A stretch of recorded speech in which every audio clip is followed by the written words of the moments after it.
All right, so Risto here with George Mason University. We're talking to Dr. Nick Washburn today. Nick is a new assistant professor at Western Washington University. He was also kind enough to do a theory breakdown podcast for us that you'll see launched at the same time. This one, the theory breakdown, is on self-determination theory and helps us understand a bit more about the article. So let's get started with another episode of Playing with Research in Health and Physical Education.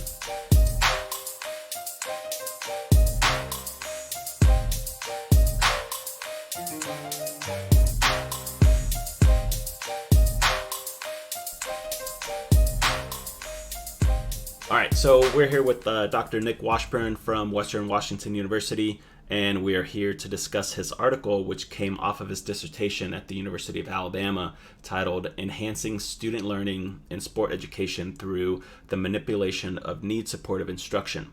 It's currently in press with the Physical Educator and scheduled to be published in the fall of 2019. Welcome to the podcast, and thanks for taking the time to chat about your paper. Thanks for having me on here, Risto. I'd like to acknowledge the co-authors on this paper who also served as co-chairs for my overall dissertation, Dr. Kevin Richards from the University of Illinois at Urbana-Champaign and Dr. Oleg Sinelnikov at the University of Alabama. Their support helped to make this project a successful and rewarding experience. Awesome. I know those guys. All right, so I remember you initially presenting on this work at ARA back in, I think it was 2017.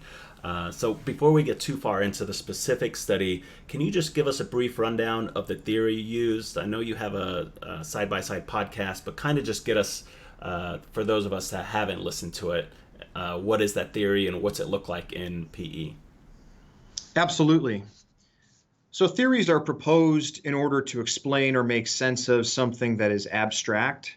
Self-determination theory, or SDT, is a theory of human motivation. It seeks to better understand how motivation works. Now, motivation is defined as the energy for action. It's what drives us to participate in any given behavior.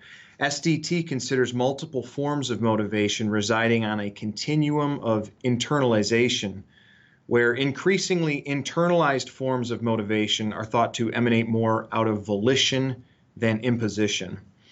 At one end, and the most internalized form, is classic intrinsic motivation. When purely intrinsically motivated, people act because they want to. Their behavior is completely voluntary and out of interest and enjoyment. The continuum progresses through a series of increasingly externally regulated forms of motivation, ending at what many know to be extrinsic motivation, characterized by the carrot and stick. Importantly, these forms of motivation are not fixed. Rather, they shift depending on the extent to which a person's innate psychological needs are met. SDT proposes that everyone is born with three psychological needs, namely those for autonomy, competence, and relatedness. Autonomy refers to a sense of volition, competence to a sense of ability, and relatedness to a sense of value to others. We know that people naturally prefer to operate autonomously and that the quality of their engagement is much higher when they do so.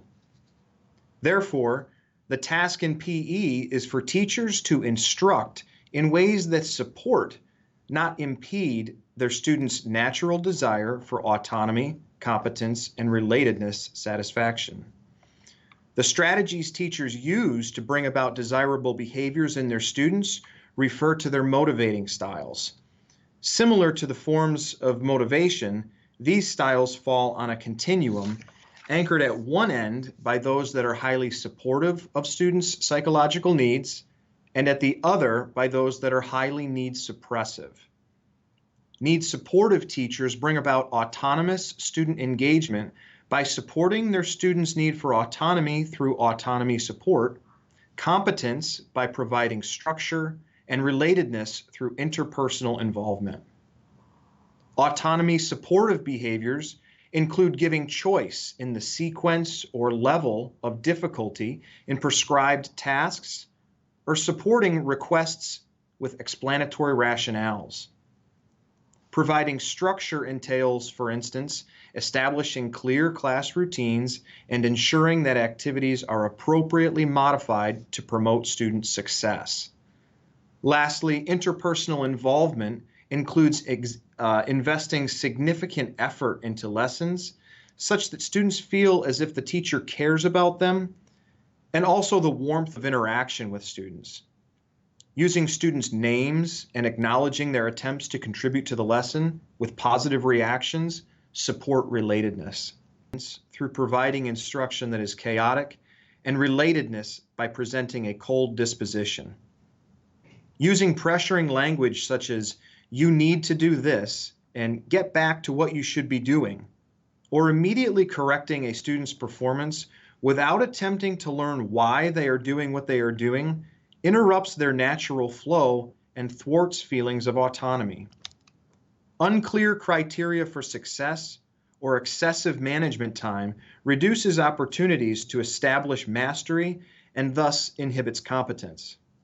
Finally, remaining physically distant from students, neglecting to use their names, or relying on the power imbalance to force compliance when responding to students' expressions of negative affect frustrate feelings of relatedness. Research to date indicates that need-supportive motivating styles are more effective than those that are need-suppressive for many reasons, including but not limited to student enjoyment and prolonged engagement. Okay, so we know that having a need supportive versus a suppressive style can have a difference, but we also know that the pedagogical model being implemented may influence student motivation. So you use sport education as a model here. Can you explain what we know about that model and motivation? Sure. We know that the full, as opposed to a watered down version of sport education, brings about more autonomous forms of motivation. Sport education seasons become progressively student driven.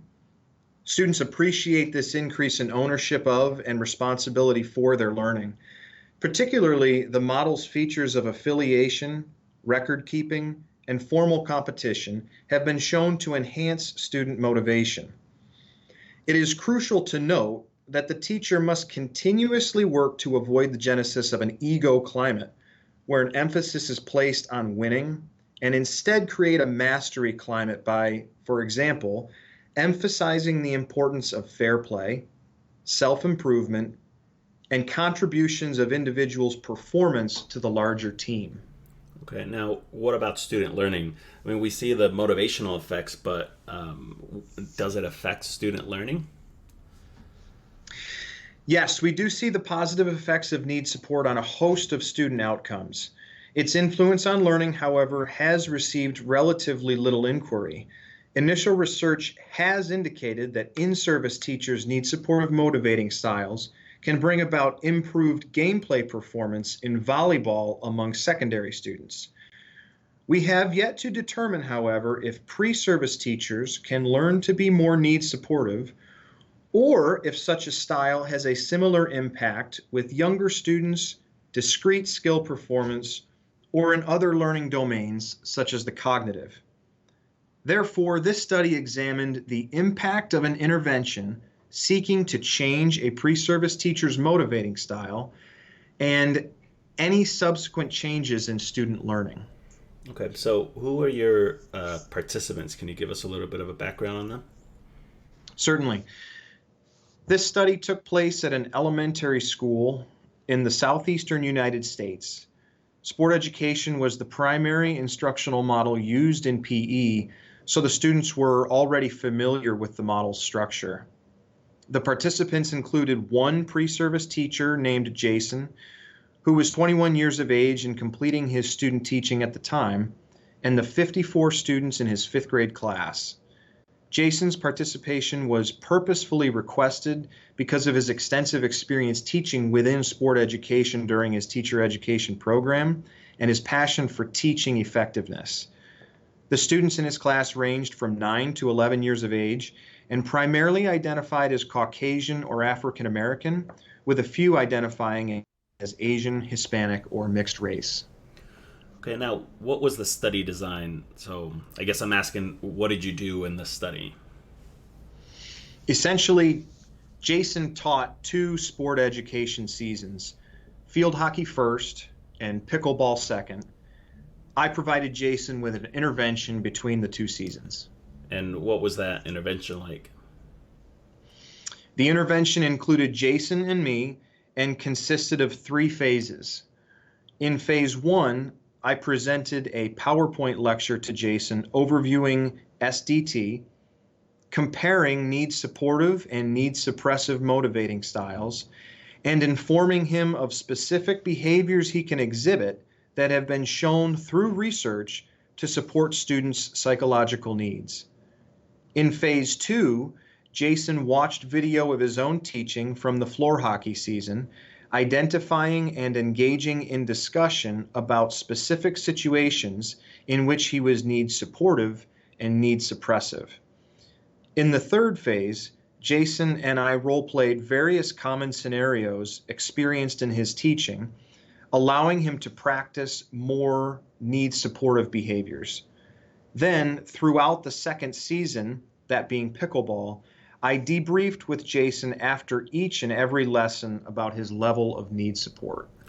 And so, what were you measuring? Can you kind of describe the measurements you had? Sure.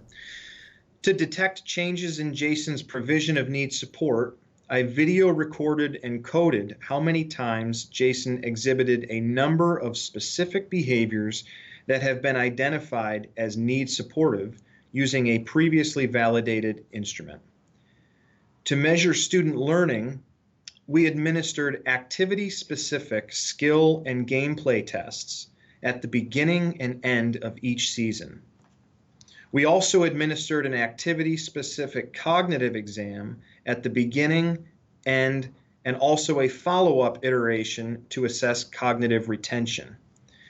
In total, we tested 7 skills in floor hockey, including, for example, dribbling, shooting off a dribble, and shooting velocity. The 3 skills we tested in pickleball were serving and forehand and backhand shots. The gameplay test in floor hockey was a 2-on-1 game of keep away played for 60 seconds, and in pickleball was a 3-minute cooperative singles game. During both gameplay assessments, students were scored out of 4 points on 3 separate activity-specific gameplay components for a total possible score of 12. Finally, both cognitive exams consisted of 12 multiple choice questions focusing on relative rules, etiquette, techniques, and tactics. Okay, so when we move into the results part, what are some of the major findings that you had? First of all, the intervention was effective in changing Jason's provision of need-supportive instruction. He demonstrated significantly more need-supportive behaviors in the second season relative to the first. Pre-service teachers can learn to become more need-supportive. Regarding isolated skills, student improvement was comparable in both seasons. Students significantly improved in 5 of 7 floor hockey skills and 2 of 3 pickleball skills. With reference to gameplay performance, students significantly improved in all 3 components during the second season, whereas they only improved significantly in 1 component during the first season.